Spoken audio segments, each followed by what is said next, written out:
Now, Dom, before we even start, I got to share something with you because I felt so seen by something that you posted.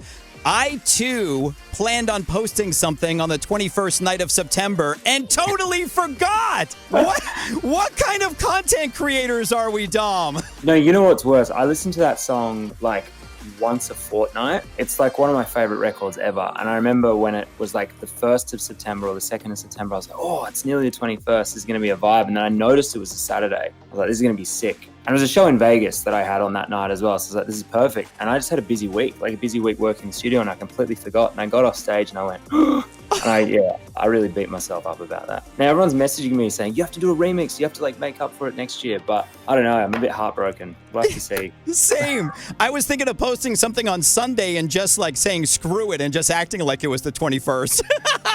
The narrative in the comments of the post that I made were basically saying, the lyrics are, do you remember the 21st night of September? So you can talk about it basically any time after that. And it's ironic that we actually didn't remember. Well, Dolla, welcome back to America's Dance 30. It's great seeing you. Good to see you, Brian.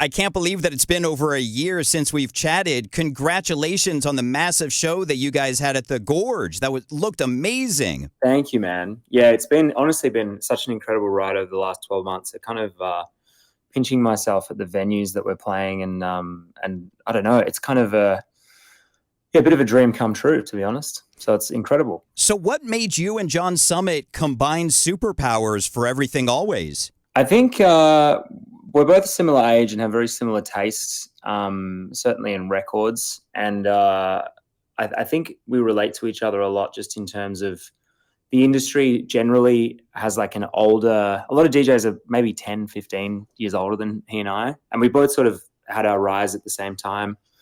And it just sort of made sense. There's a lot of audience overlap with people that listen to us as well. So we just had we're having a lot of the same experiences at the same time, dealing with a lot of the same issues.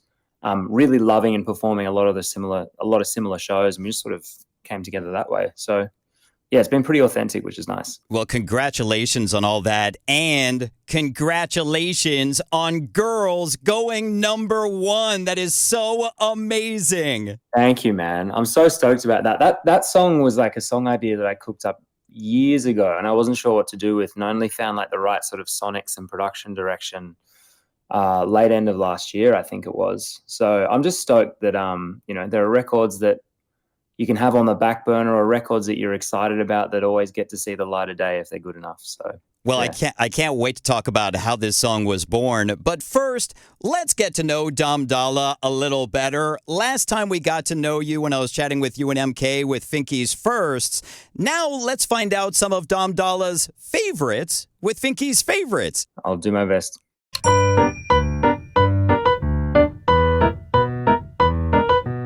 So what is Dolla's favorite thing to do when you're not playing shows around the world? Sleeping. Hands down. Sleeping. Yeah, the shows are the different time zones and all the random, both terrible and wonderful hotel beds. There's nothing better than coming home to my own bed and just absolutely crashing out. So it's nice. I couldn't agree with you more. Now, do you have a favorite fan experience that you've had happen? It's a very good question. They get beaten every weekend, I think.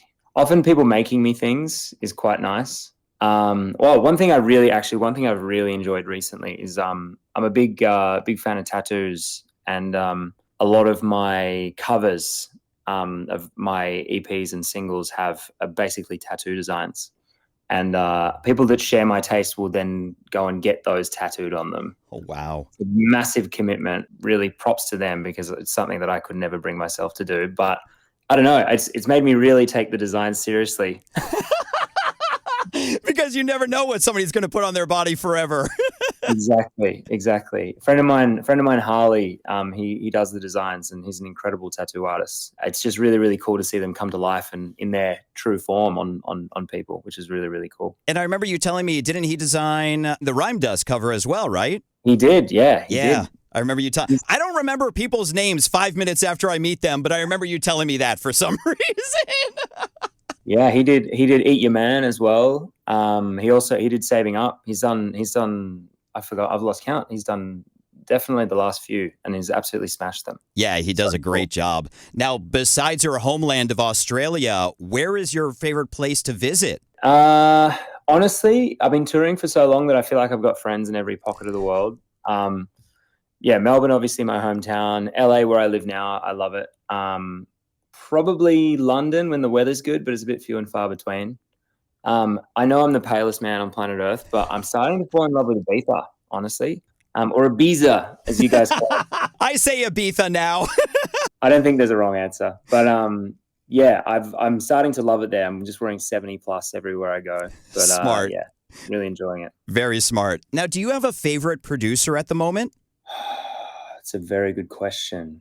Let me answer that by going into my record box. It's so funny when people ask questions like that. Even when people ask me, like, what's my favorite song of the moment? I'm like, oh, man, let me look at my playlist really quick. It's hard to know because it depends on the context as well. There's like listening producers. There's like producers of like records who I love to play. I'd say listening. What's your favorite listening producer at the moment? Oh, it's not new by any means, but definitely Caribou for sure. Good choice. Yeah, feel good dance music. I think I remember I saw him perform in Melbourne a few years ago, and it was like at the sort of like pinnacle of the set. The clouds parted. It was raining all for like the majority of the set. Wow. And then the pinnacle sort of euphoric moment. It was full of super fans as well because like the crowd was packed.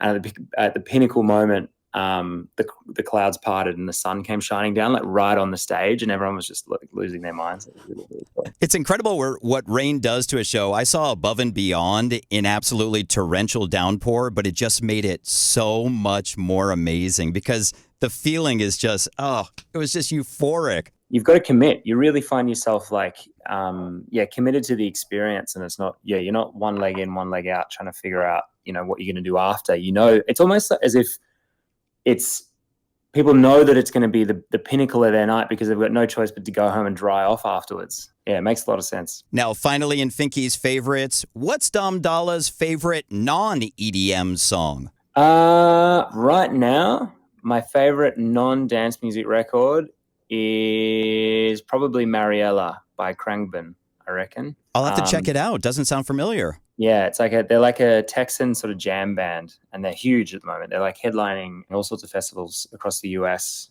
They played a pretty serious set time at Coachella last year as well. But really feel good jam music. Another feel good song. Let's talk about this smash, Girls. You mentioned it was a long time in the works. How was this song born? The song was born. Was having a few conversations with some girlfriends of mine at an after party, and all of them were just complaining to each other about the bad dates they'd been on recently, and every story was really consistent with one another. And I just thought to myself, I was sitting there thinking, like, this is too good. This is just like, if this is as much of a relatable experience for each of them, I can't imagine how wide the relatability factor of this concept would be for everyone else. And I really empathize and decided it would be a great thing to write a record about. So I just went around listening to their stories, and it was actually, it closed out the story. I spoke to another friend of mine. She dates girls, and she was at a club, and she noticed there were this guy was like being incredibly rude to his girlfriend. And she basically went over and stole her from him. And that's like the second part of the story. If you listen closely to the lyrics of there's someone telling a perspective from their perspective, that's from her perspective. It was too good not to include. And then I just felt like it needed to be a rave record. Like that story was being told from the perspective inside a nightclub. And I was like, well, the sonics of that have to replicate, the mood of the story. So yeah, I'm just glad it's resonated with everyone. I can't believe how many people have been playing that record, and all the remixes. I've never had a song of mine bootlegged so much. Like that many bootleg remixes popping up on SoundCloud. It's just nuts. So I hear a new one every other day, and I'm like, wow, I didn't know they could, I never thought about putting it that way. So, and does that bother you hearing bootlegs? No, I think it's great. I think honestly, especially now in the era of like AI stem separation, even if you hated it, there's nothing you can do about it anyway. So you might as well just sort of lean into it. But Yeah, the hook remains the same. The hook is just being transferred onto different genres of dance, whether it's, you know, drum and bass or trance or, you know, even dubstep. Yeah, it's wild the places I've heard it. It's crazy. How long ago did you start working on it? How long ago did the stories start happening? I started, I think that night at the after party listening to these stories would have been 3 or 4 years ago.